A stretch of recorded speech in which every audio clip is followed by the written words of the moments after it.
Hi. George Kilpatrick, Inspiration for the Nation. We're pleased to be joined by Dr. Tanisha Jackson. She is the executive director of the Community Folk Arts Center in Syracuse. And they have a wonderful virtual concert coming up this Thursday, the 20th of November. Right? I want to make it the 20th. All right, so check this out. But before we talk about that, Tanisha, you and I have something in common. You are one of the recipients of the Black Excellence and Equity Fund. And so tell me about that and what you plan to do. Yes, so I'm definitely grateful to be a recipient of the Black Equity and Excellence Grant. And because of that, the Community Folk Arts Center will continue to provide programming to the community on a virtual platform, which Hmm. is what we initially started at the start of COVID in the middle of March. And so we are planning to have more virtual art exhibitions, but also the art classes that allow us to connect with the community, and we haven't been able to deliver. So look for visual art classes, cooking classes that are culturally conducive. So I've got some people on the team now that's going to be able to help execute that. We also will have virtual concerts like the one that you mentioned that'll be on November 20th, as well as plays and various other just activities and programs that allow us to continue to be who we are as an organization. So say more about who you are as an organization.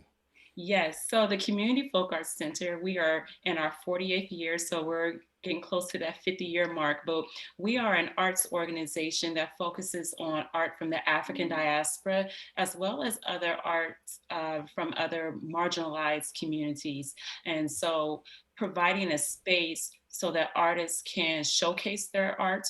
And it's not just visual art, but it's performing arts such as theater, dance, spoken word, ceramics, and as well as arts classes for young people.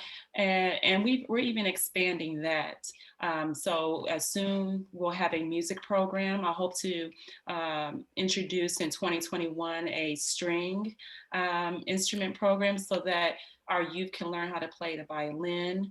And so where there's a lot of planning around that. And then also cultural programs such as film festivals. Hmm. So, and it's going to be really interesting because normally we gather together, and Hmm. that's what makes the Community Folk Arts Center so special. That we have a beautiful building where people can come and participate. But in a virtual space, we now have to be creative in how we connect, but it's not impossible. And I believe that the Community Folk Arts Center has demonstrated that and looks forward to continuing that until we can get into a healthier space. Located on 805 East Genesee Street. Yes. How about that, right? And Yes. what's unique about Community Folk Arts Center as a program of Syracuse University, your very mission is about connecting with the community, right? I mean, sure, the university thinks that they are connected to community in many other ways, but this particular gallery is by its very existence something as an extension of the community. True? Absolutely. I'm very proud of the fact that the Community Folk Arts Center initially started off, one, it was called the Community Folk Art Gallery, Right. but initially started off as a grassroots initiative. Mm-hmm. And I really am proud of the fact that we are a bridge, if you will, between the university and local community members. I don't know of too many other institutions where that bridge really is really there to connect in the way that we do it through cultural programming. And so we demonstrate really what diversity, equity, and inclusion is about as it concerns the Syracuse University, right, platform and initiative. But then also, I tell people that the Community Folk Arts Center is nothing without the community. Mm. Community is in our name. It's Right. a part of our institutional DNA, if you will. And so who we are is very much tethered to Syracuse is and surrounding areas, and which is why we are really striving, right, and under my leadership to make sure that we don't lose that connectivity. We're talking with Tanisha Jackson, Dr. Tanisha Jackson, but Tanisha lets me call her Tanisha, Of course, um, who is the executive director of the Community Folk Arts Center. And shout out to Herb Williams, right? You know, the founder of the Community Folk Art Gallery and the legacy. Look at this, 48 years later, that's here right. we are. So let's talk about this virtual concert coming up this Thursday, the 20th. Yes. So, you're scaring me because I thought the Thursday, I think it's the Friday. Oh, it's Friday. Thank you. Friday, don't tell me Thursday. Right. Friday. Thank you. I'm looking at the poster. Friday the 20th. Yes. Yeah, absolutely. So Danielle Ponder is a Rochester based artist who actually was a former public defender for Monroe County. And Mm. I believe she's now gone back in that space be a liaison for their diversity and inclusion. So a lawyer by practice, but also a musician at the core. And Hmm. so her music focuses on social justice issues such as criminal justice reform, women's rights, and education reform. Hmm. She's been on Tiny Desk, NPR, as well as TEDx to really talk about the power of storytelling through Mm. songwriting and music. Hmm. And I believe now is such a time when our community needs to hear music that is uplifting, music that is encouraging, and music that speaks to the issues that we face on a day to day. And So, so I'm excited for her to come, and she'll be in our Black Box Theater so she's gonna be in the building. in the house. Okay. Yes. So can we actually come to the space? You can't, and that's painful, right? It She'll hurts. be there.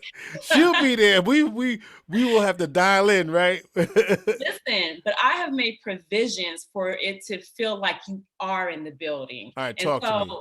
I am a techie on, Right. what I mean by that is I'm very fascinated with innovative technology Uh-huh. and how it helps us to connect. And so unlike some, other programming where you may find streaming on Facebook or Instagram, the Mm. Community Folk Arts Center has now developed its own customized platform for streaming. Nice. Yes. And so initially in the summer, I don't know if you remember this, but Erica Badu, she had a $1 concert in the summer. And I attended it just to, see what it was like. But there's a company based in LA where we were able to connect and customize our own platform, just like Badu and other artists like Melissa Etheridge.